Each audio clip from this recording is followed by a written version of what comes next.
is Dr. Kemi Amure from LAMATA.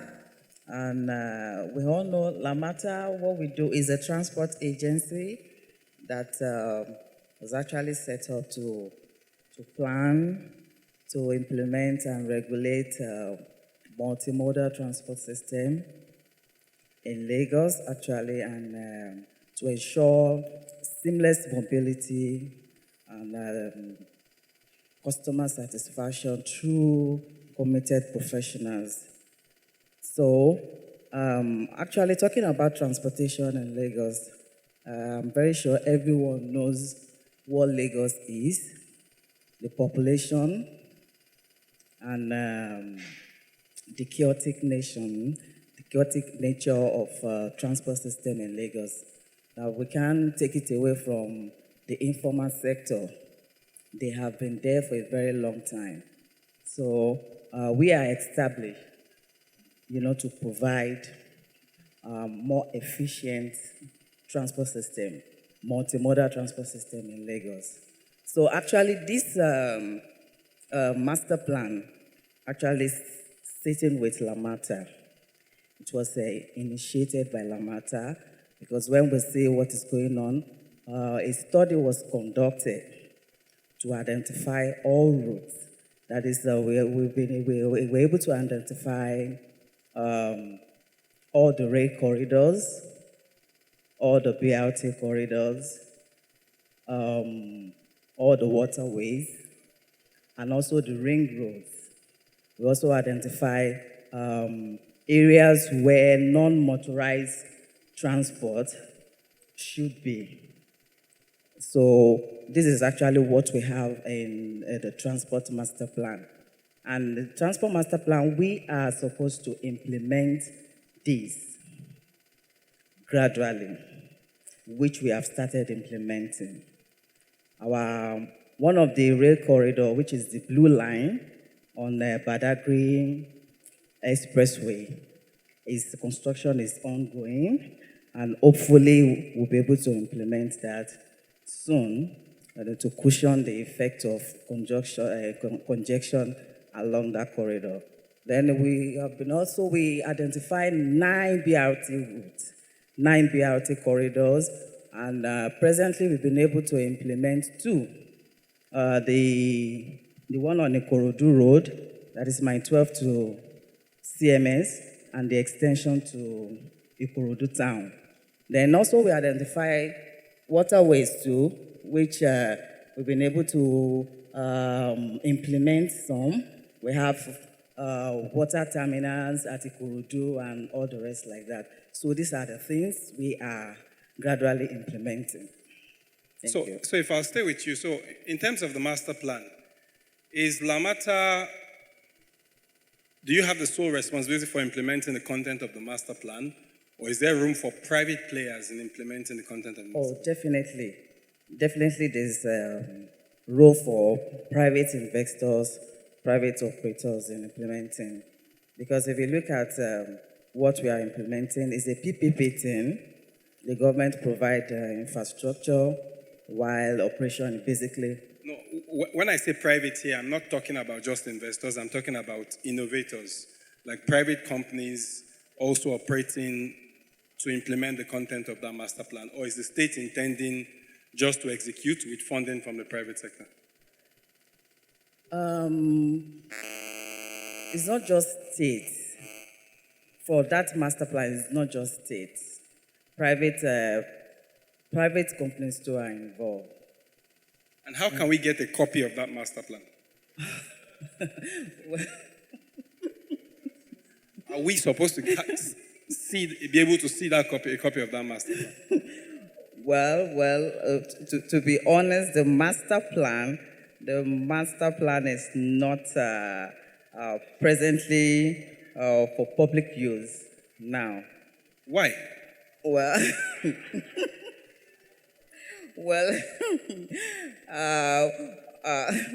I might not be able to give reason. I might not be able to give reason for that, but no. Okay. I think the commissioner would have been the the best person to, to give justice to this question, because he started the master plan. He initiated it, and I guess, but for now, that is all I can say about it. About being available and stuff like that. Okay. Damilola, I'll come back to you now. What's the deal? So Lagos is a city that is surrounded by water. But I can hazard a guess that perhaps 90 to 95% of citizens in Lagos have actually not traveled on the water in Lagos. Can I ask, straw poll, people in this room, if you've ever traveled on water in Lagos, can I see your hand?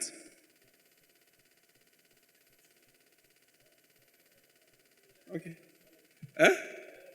You said what? I'm wrong. I'm not so wrong. Huh? You said what? We're plenty. Okay. So what's the deal? What's the deal with waterways in Lagos? And how do we make it a more viable option for transportation? Thank you very much. So the waterways in Lagos State is actually, for me, what I see as the next frontier in the whole multimodal mix. And I guess for now, it's a no-brainer for anyone who knows that the roads are saturated. So you obviously have to then focus on the waterways. However, you ask yourself, the several things have sort of affected development of the inland waterways. One of it critically was our issues with the federal body. We had issues with a body called NIWA, National Inland Waterways Authority, and they wanted to have some kind of control over the waterways as well, as much as we as well. So there was this always sort of duplication of, roles and authority, and who do we listen to? So the operators were like, do I comply with LASWA? Do I comply with NIWA? We had several issues which lingered on for so long. Even when I came into LASWA, was one of the issues I inherited. But we said, look, let's come to the table, because at the end of the day, it's for development and it's for the best interest of Lagosians. It's not just about the revenue drive, because if you think about it, how much could you possibly derive from the waterways? So I'll give an example. Lagos State has invested billions in the waterways. How would you possibly be able to generate that billions within a year or 2 years or 3 years? So it wasn't necessarily about generating revenue on the way. It's about getting this thing to work. And that's what we're trying to say. Look, federal, but let's come together. And finally, we're able to reach a point where we actually gave ourselves a handshake about a month ago. And where we are right now is that both sides have formed a committee, and that committee is going to meet, and then they're going to do critically several things. First of all, we're going to recommend the standards of all operations and all operators on the waterways. That's one. Secondly, we're going to harmonize all the tariffs. So you pay just one central fee to one account, and then a percentage goes to the federal, a percentage goes to the state. Thirdly, to also ensure that we can get investors in as well. So create the enabling environment. What are the things that we as government should do? So I'll give you one critical one, which the state government has already done. Everybody that wants to invest in the waterways asks for one critical information. We need the hydrographic survey of all the different routes. It was never available. But as I speak to you, within the next 1 week, the 14 major routes on the waterways will be available, and it will actually be available to the public as well. So we're looking at all of those things critically. I mean, Uber is here as well. Uber is starting a pilot with the waterways as well. So there's several things we want to identify that, look, what are the critical quick win factors that can get the waterways up and running? Because for us, if you call them non-regulated, they are 80% on the waterways.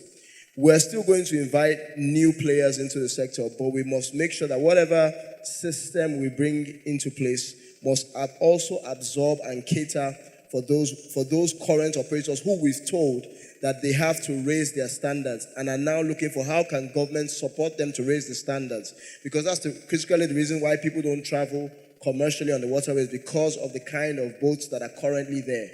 Yeah, so I guess I'll still say other things. Let me not say everything before you ask me all the questions. So you already started touching on my follow-on question, which is what's the opportunity for the private sector in your drive on the waterway? So, opportunity for the private sector is to be an operator.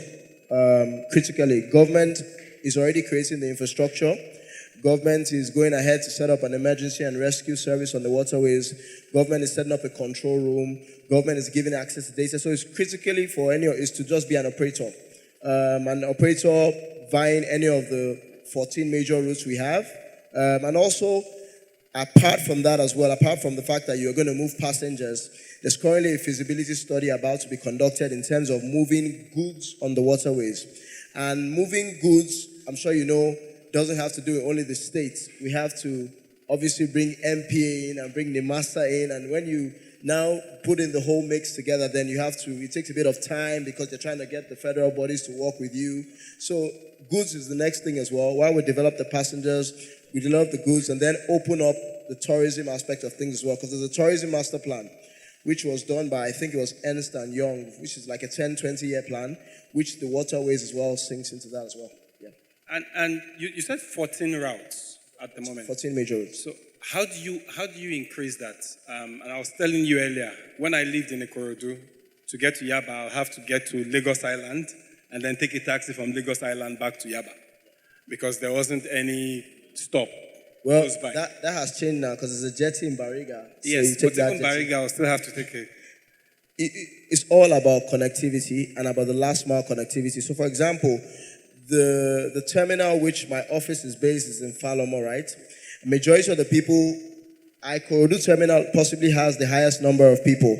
There are about 2,500 people every morning who queue up at Ikorodu and they're all coming down to the island, right? When they get to Falomo, their office is still on Awolowo Road, or their office is in Marina, or their office is in VI.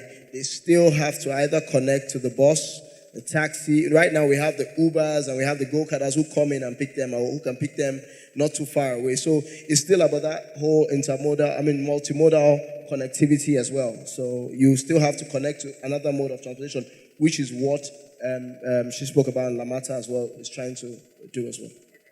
Thank you. Thank you. Titi, I'll come to you. So Google, that you're a part of, is a big player in future of mobility with the driverless cars and all. And in that, I can imagine the amount of regulations and the amount of regulatory conversations that you have to have. In your work at Google, and with all the innovation that happens at Google, how do you engage regulators proactively to be sure that the things that you're creating don't get shut down before they see light of day? And I know Google may not be at the same place as most of the startups in this place, but perhaps there are things that we can learn.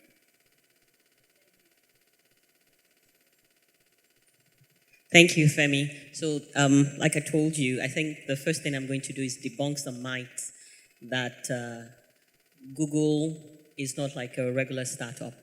We also get quite affected by regulations by government. There's the perception that, it's not as impactful because the brand is now well known. However, because we play in quite varied markets, the impact can be quite significant. There are a couple of things I'd like to be able to speak to, starting from the point of one of the things that really helps in terms of being able to engage with regulations in general is the ability to be able to fully understand your business and not put your head in the sand, like an ostrich and say, I'm just going to go build my business. I'm not going to look at how it actually impacts in the environment in general. Second is this, be realistic. It's government, it's the regulatory environment. I was an academic I still am an academic, prior to taking up a day job with Google. And I have this image that I always used. It had a tortoise and it had a hare or a rabbit.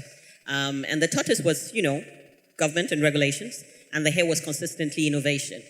One has speed, the other has stamina. And it's the ability to be able to ensure that there's that good balance in a race and understand that sometimes, there's more stamina that's needed than actual speed. It's critical. There's something that Dr. J actually mentioned earlier, and, we were chatting about it, Femi. I said I wasn't quite clear what she said, but, I got it, and I agree very much. That in as much as you are thinking that you are innovating for a space, impact is great. But what pushes the button for government, and you have to know this, is the economic impact. Social impact is great, but social impact is not always sustainable. However, economic impact always makes a better case for your ability to continue to engage. In 2017, I actually did a study for Nigeria on the economic impact of geospatial services. And this is where our greatest point is as Google in the mobility space in this market. Geospatial services, so think your maps, think Street View. And what we did was we looked, and I can actually share the data in detail with you later. We looked at how much it translates to when you solve the problem of not everybody getting in a car and getting on the road, and when you solve the problem of alternative routes on water. It's amazing. Here in Nigeria, it's in the billions of naira. And if I talk about it in simple terms, when people are not sitting in traffic, they're significantly more productive. On the social side, they're mentally more alert as well. So there are many layers to that, which I can actually share. In terms of being able to navigate regulations, the other myth I'm going to debunk is the fact that Google, in this country, in Nigeria, has a big policy team or a big government team. Actually, that is not the case. One of the things that we have found really helpful is being able to band together. And this is one of the priorities that I actually have as the lead for Western Francophone Africa, is to engage with the startup ecosystem. And actively, and I believe this is from day one, from when Dr. J was even the Minister of Communications, where we'd actually actively go after local tech startups and ask them to better understand what the existing regulation is. And let's think together around your innovative idea, what could be that space that we could go to. There are a couple of other things I'd like to be able to speak to, but I'll take a pause. If I come to, so oftentimes it seems as if regulation follows innovation. After we started innovating, then they saw that there was a big announcement that we just raised 50 million, and then government wants to come and get their own share. And I can imagine, like you said, the bigger you are, the bigger the effects of these kind of things. How would you recommend that startups start managing, I don't know if it's managing the communication or managing the expectations or engaging with government before they come after them? So there are two ways that I've seen that has been successful. I'll talk of two models.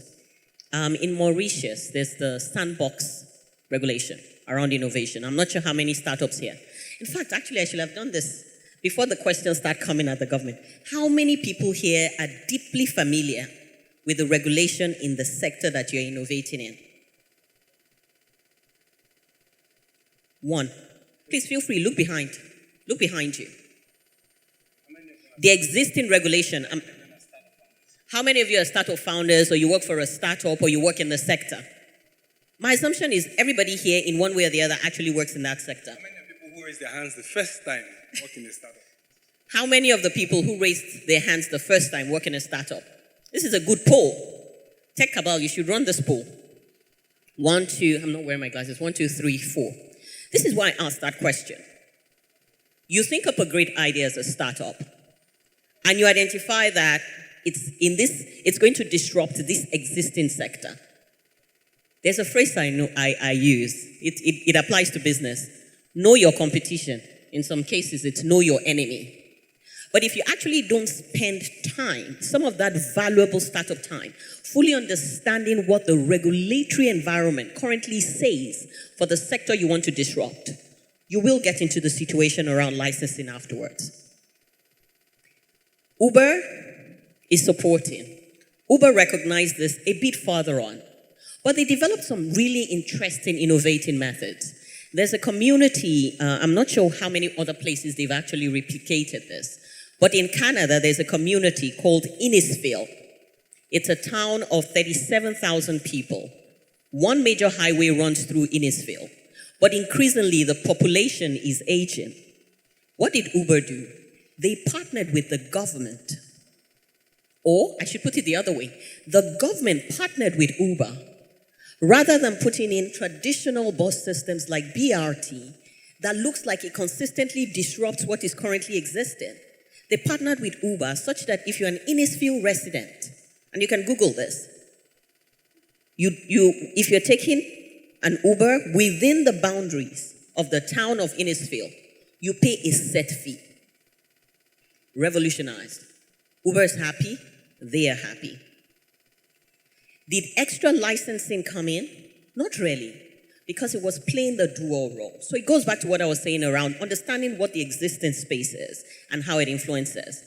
Now to government, should we be getting to the point where we are, oh, looks like this place is working, we're going to be charging more? That happens all the time. If it looks shiny, if it looks great, government needs to be able to raise funds. They will tax you. It's their role. They're just doing their work. Whether they're doing it well or not is not the conversation we're having right now. That's a separate conversation. So sincerely for me, my question that I would rather work with or walk back to or ask government is a licensing regime the best option? Particularly when you look at the multiple layers of formal and informal taxation that happens in Lagos. So when we were doing our access work, because we haven't done much actual mobility work here in terms of putting transportation on the ground, but we enable the multiplicity of services that are in place. One of the things we consistently saw when we were doing our initial research was right of way goes beyond right of way. Right of way has many interpretations. If you are in Ikoyi or VI or in Egbeda or in Norwalk Bamtai up north. And the ability to be able to fully understand that made a difference. And this didn't happen because Google itself did all the work, but that you recognize that there are strong partners that you can work with that still protects your idea, because I think that's sometimes the problem, that you don't want to share your idea so it's like, nobody is really replicating it. But you walk through that so you get to that point. So 2 points.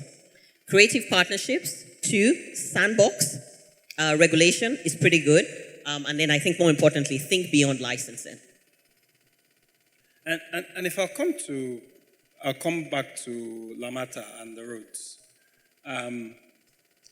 What percentage of your current implementation is delivered by local partners? Beyond the bus, perhaps the ticketing, perhaps the transport management software, what part is done by local private partners? Well, I can say pretty much, let's say, 50%. Now, for example, we've been able to implement the BRT, which was implemented in 2008, and we came up with a concept of PPP model. So in this PPP model, the government provides infrastructure, while the operator get the buses. So the buses are private? Yeah, exactly, yes. We have 435 buses, which are bought by the operator. Then the ticketing system also is also being managed by a private operator. Yes. So we maintain the depot, we maintain the infrastructure, and basically we give them guidelines for operations. We set operational plans and specification. We do the scheduling, and most importantly, talking about technology and transportation, we're able to implement the intelligent transport system for the operator, which enhances our monitoring. It optimizes monitoring of the operations. It also enhances our data collection for our decision making. And also it pretty much facilitates our regulatory rules. Okay. So these are so LAMATA is the regulator, not the operator? No. Okay. No, I think no, it's like people miss it. We don't own the buses. Okay. We only regulate the system. Okay. The BRT scheme. We regulate the scheme. Okay. We don't hold the buses. So who would own the rail that will go on the blue line? the blue line, the red line. Yes. We provide infrastructure, Okay. and the operator operates. Okay. They operate the. Okay. One last question before I go to the public. And particularly on the point, one of the conversations we had earlier was around two-wheel ride-hailing. So the Gokadas, the Max, and co. And one of the conversations that has been around what Titi talked about, informal right-of-way. So a bike guy from Max drives into Yaba, and then the owners of Yaba stop him and ask him to buy tickets for 500 naira to be able to ride in Yaba. Of course, these guys are affiliated to NURTW or RTA.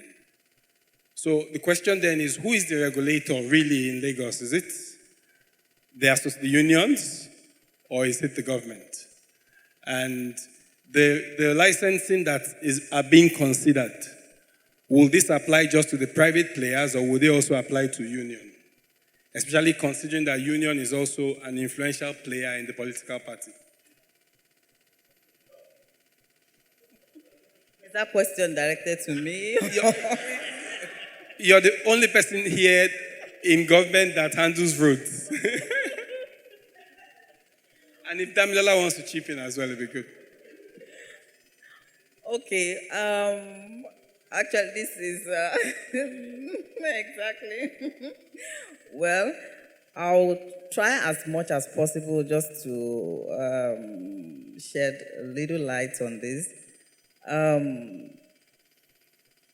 I started with what we do. LAMATA regulates multimodal transport system. And when you talk about multimodal transport system, we're referring to public transport, buses, rail, and motorbikes. You should, if it's multimodal, then motorbikes should be part of it. Motorbikes should be part of multimodal. Well, talking about regulating Go-Okada and the informal transport system, that is the union. This is actually a critical area that is presently sitting with the Ministry of Transport. So if the commissioner was here today, he would have been able to do justice to this. But in the case of regulating them, So if I don't know if Damilola wants to chip in anything, because rumor has it, and if you don't address issues in the public domain, rumor grows, and rumor has it that the bike-hailing companies are eating into LAMATA's revenue on the BRT buses, and that might be part of the motivation to want to license the bikes. How true or not true is that rumor? Well, it's true that you can see the bikes all around, even inside the BRT corridor. They are always there. It's true. But in terms of revenue? In terms of revenue, no. In terms of revenue, government is doing something about that. There was a meeting with OP, and even presently we are having a kind of meeting or conversation with OP. You know, there's this OP for Okada, and there's this OP bus. Now for LAMATA, we have engaged them. We're talking to them right now. We have what we call the mass transit corridor. We have the standard corridor and the feeder route. Then we have some corridors called the last mile route. So we are engaging Uber, we are engaging OBUS.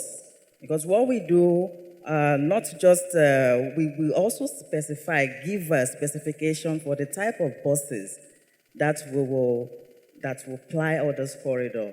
So we are trying to do something with them to bring them on board, bring them into the system. Okay, we have our buses on the mass transit corridor and the standard corridor. How can they fit into the system too? How can people connect? How can transportation in Lagos be flexible to the extent that you will see people just taking buses or their transport right in front of their house without, walking too much. So this is what is ongoing right now. Okay. So I'll take questions from the audience, and if you haven't put your questions, you can go to Slido and put your questions up. So I'll take the first question here, which is, how does LAMATA plan to assist or partner with private operators to deal with unions such as NURTW? So you just mentioned OBOS now, and I'm sure OBOS must be getting some heat from the bust outs. How does LAMATA support in that instance? We are talking to them right now. We are on it. We are providing the framework for them. Because let me tell you, innovation is good. Technology is fine. This is what is happening all over the world. But we can't take regulation out of it. Regulation is key. You can't just wake up one day and you see one form of transport or the other just on the road. No, they need to be regulated, just like our communication system. It is important. So we are going to bring them on board. We are talking to them. We are giving them a framework. We are not saying they should not ply the road. We are not saying there must be a framework, a guideline on what to do, how to go about it. I guess the challenge is people are confused who is the regulator in this case.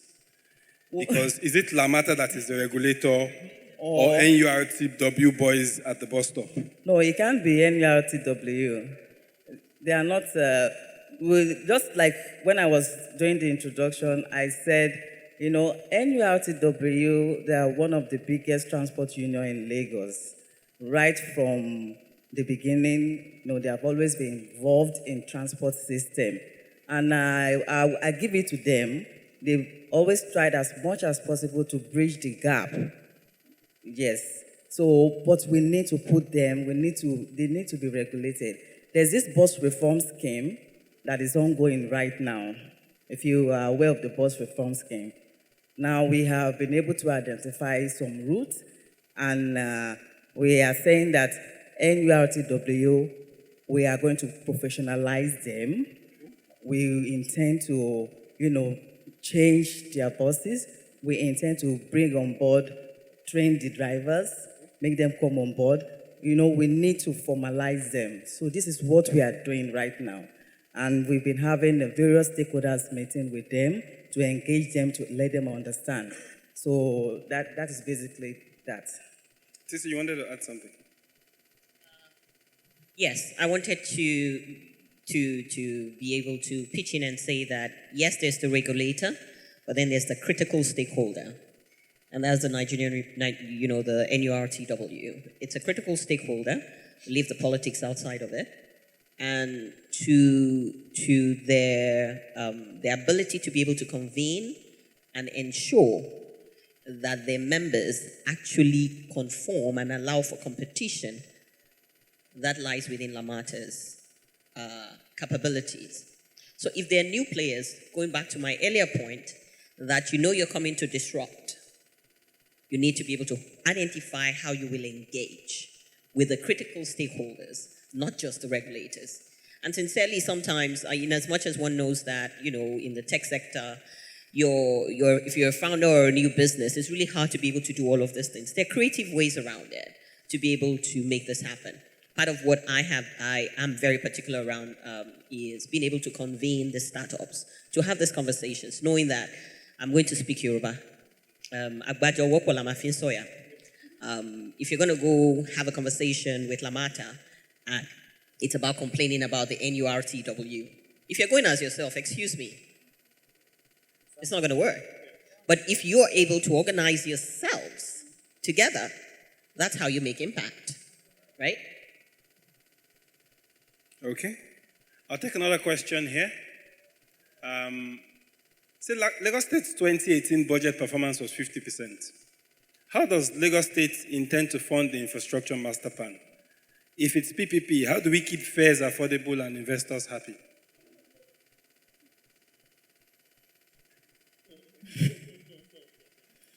Well, yes.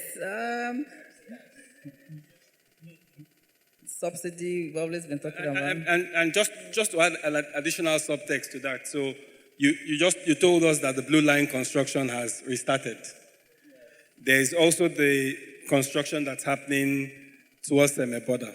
So you're already putting lots of money in. How do you do this at a time when the budget's not, performance is low? Just like the question is saying, okay, fine, and say if PPP, how do we keep fair? How do we keep fair, affordable, and investors happy?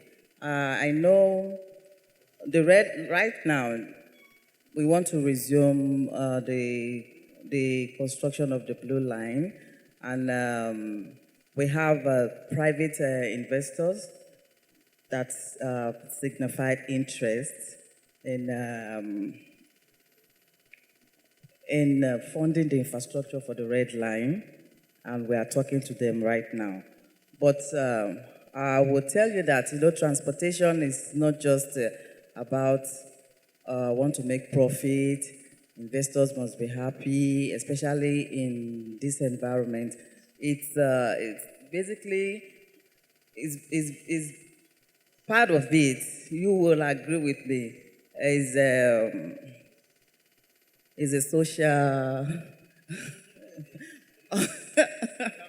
I'm not saying investors will not be happy. I don't want to start talking about subsidy and stuff like that. Fine, subsidy is fine. It happens in the developed country, and fine. But how sustainable is subsidy? You understand? How sustainable is subsidy? The government changes every 4 years. You get what I'm trying to say? So transport is not just about profit. There's a social content to transportation. I was in Japan, and I went around the transport company. I went to the Ministry of Transport, and I get to realize that most of the operators, they are not making money from the fare. They are actually making money from the estate, the investment around the transport, like providing TOD, building terminals, shops. And so these are some of the things that we also want to encourage.